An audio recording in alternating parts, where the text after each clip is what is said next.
Moe, tonight's bedtime story is a story of how you came into our lives. Mentioning January 6th conjures up a dark day in our history, but in my own world, it is a joyous anniversary. It was the day I met Moe, bringing love into both our lives. It was a year ago today, on a blustery, snowy day, that Hirsch, John, and I drove an hour and a half up to Nanuet, New York, to pick up this rescue dog who had been traveling for days in a 48-foot reefer trailer. 4 days earlier, after a tearful goodbye, his Louisiana foster mama had packed this dog they called Momo a hearty lunch and put him on the Mighty Mutt's truck at 4 a.m. in the dark of night, fleeing the south to the safety up north. For 4 days, I tracked his every move, noting all the colorful ones of his 30-day dog drop-offs, all the way from Malvern, Arkansas, the brick capital of the world, to Patty's Restaurant in Tennessee, famous for their hand-breaded catfish, to Clearbrook, Virginia, just in time for the Hoggin' Up Barbecue and Music Festival. That morning, not sure what to expect with adopting a rescue dog I had never held, I gathered all my good luck talismans with me as I dressed to meet him. As much out of superstition as sentimentality, I put on my blue socks with Stanley's face repeated from heel to toe, and wore my mother's well-worn fleece zip-up jacket, the one with her name handwritten on it by nurses at her last rehab.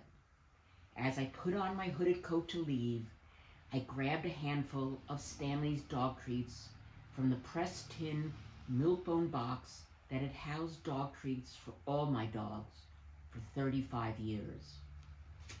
I gave one last glance around the house, making certain it was dog-proofed, not taking any chances on how rambunctious this new dog would be, despite being assured by one of the lab rescue people that in their 17 years of working with rescue dogs, she had never met a dog quite like Moe.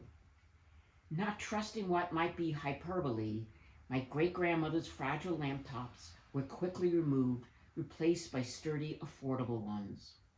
All breakables within wagging tail range were stored away or moved to higher ground. Shoes, slippers, and rogue socks were banned from the bedroom floor in anticipation of a nervous chewer. Little did I know I would discover Moe had the impeccable manners of a true Southern gentleman. He lived up to his reputation.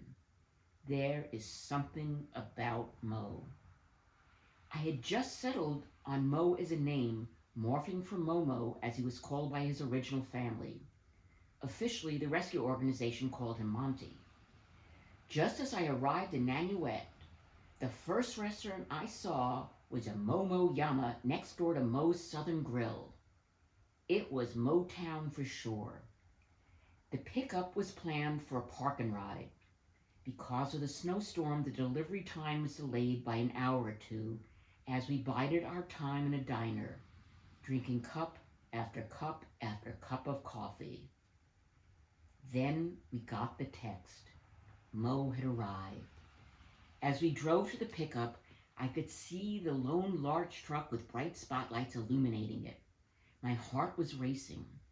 In a momentary bit of panic, I surprised myself by uttering out loud, "I'm not ready to be a mother." But I was. The snow was coming down hard as we stood at the back of the truck. We were the only ones there. When a handler called out asking, "Who's here for Monty?" I raced forward. Suddenly, there appeared Moe, illuminated in the dark, released from his crate, standing on the edge of the truck. The handler gently handed him to me and carried him down. Suddenly, this dog I had only seen in iPhone photos was right in front of me. I held this tail-wagging boy in my arms, looking into his brown eyes, and I have never let go. And I have never, ever, ever, ever, ever stopped loving you, my darling dog. love you, Momo. I love you, Momo. I love you, Momo. I love you.